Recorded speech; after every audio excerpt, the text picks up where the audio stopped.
لن تنالوا البر حتى تنفقوا مما تحبون صدق اللہ العظیم۔ محترم سامعین، اللہ کا بےحد فضل اور کرم ہے کہ اللہ تعالیٰ نے ہم سبوں کو دین کی نسبت سے اور دینی موضوع پر اپنے گھر میں جمع ہونے کی توفیق عطا فرمائی۔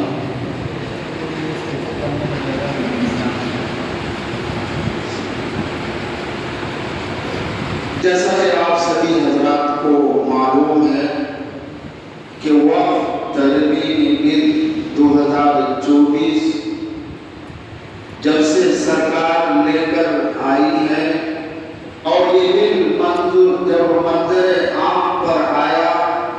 جب اس کی حقیقت لوگوں کو معلوم ہوئی کہ سرکار اس بل میں کیا کرنا چاہتی ہے،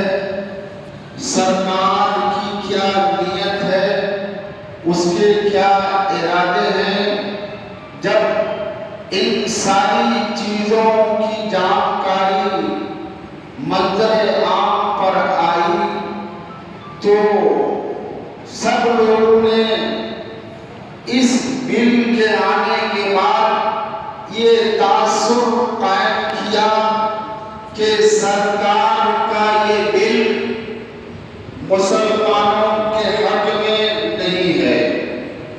بلکہ مسلمانوں کے خلاف میں ہے، اور مسلمانوں کے اوقاف کی زمین کو ہڑپ کرنے کے لیے سرکار یہ بل لے کر آئی ہے۔ اس کی نیت صحیح نہیں ہے، اس کے ارادے نیک نہیں ہے، اس کے خیالات اچھے نہیں ہیں۔ اس کے بعد پورے ہندوستان میں اس کی مخالفت شروع ہوئی۔ مسلم پرست بورڈ، جمعیت علماء ہند، امارت شریعہ بہار اڑیسہ جھارکھنڈ اور اس کے علاوہ تمام مسلم تنظیموں اور تمام قائدین کی طرف سے متفقہ طور پر اختلاف ہونے لگا اور سب لوگ مخالفت کرنے لگے کہ یہ بل مسلمانوں کے حق میں نہیں ہے، اوقاف کے تحفظ کے لیے نہیں ہے، بلکہ اوقاف کی جائیداد کو برباد کرنے کے لیے ہے، اوقاف کی زمین کو سرکار اپنے تحویل میں لینے کے لیے یہ بل لے کر آئی ہے۔ خاص طور پر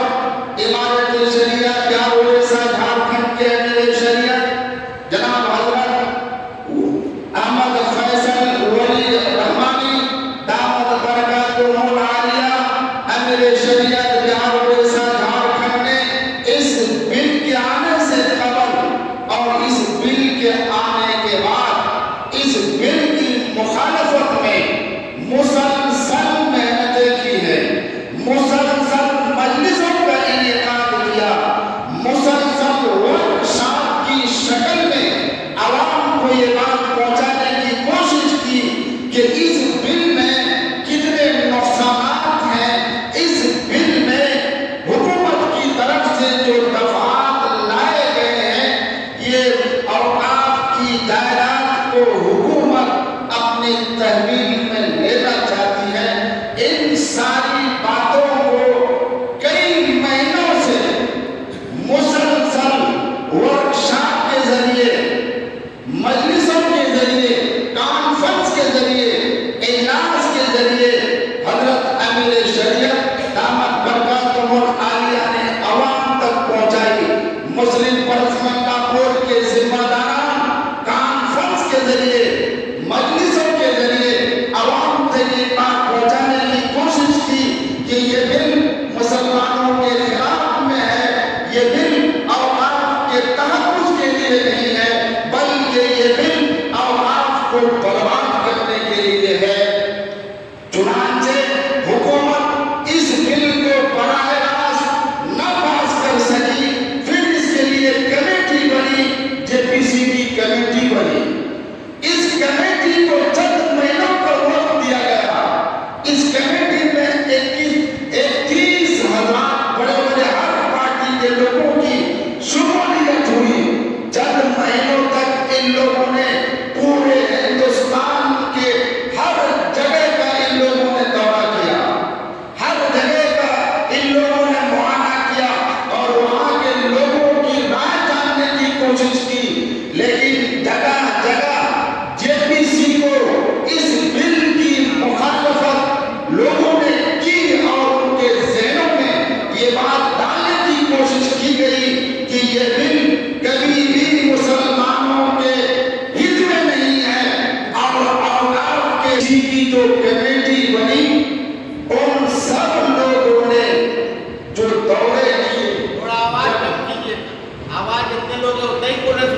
جگہ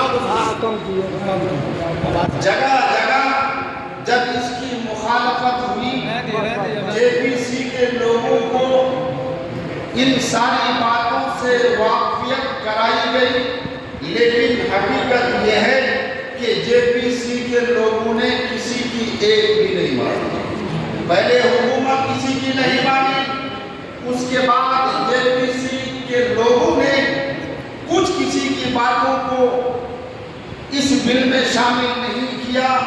اور نہ اس کو کوئی خاطر خواہ اپنے بل میں لایا۔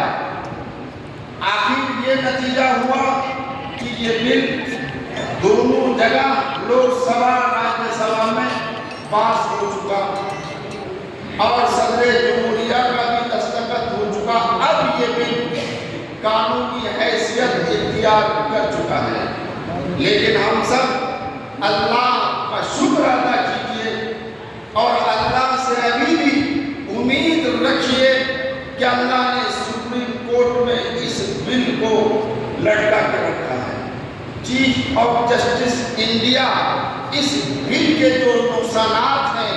اس بل کے وہ جو ترامیم جو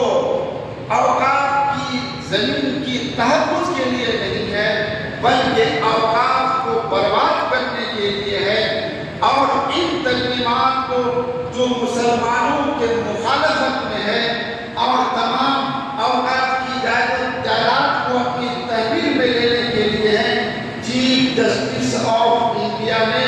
سختی سے اس پر گرفت کی اور اس کی سنوائی کچھ حد تک ہوئی ہے اور 5 مئی کا وقت مقرر کیا گیا ہے۔ لیکن ہم لوگوں کو نا امید نہیں ہونی ہے، اللہ کی ذات پر ابھی بھی ہمیں امید رکھنی ہے، دعاؤں کا بھی اہتمام کرنا ہے۔ ہم سبوں کو ہمارے اکابرین جو کچھ بھی حکم دے، ہمیں ہندوستان کے قانون کے دائرے میں رہ کر ہم سبوں کو اس کی مخالفت بھی کرنی ہے۔ انشاءاللہ سب لوگ کریں گے نا؟ اور شاید کہ آپ سے بھی حضرات کو اس بل کے نقصانات کی جانکاری ہو گئی ہوگی، جو آج سپریم کورٹ میں جن جن باتوں پر گرفت ہو رہی ہے، چیف آف جسٹس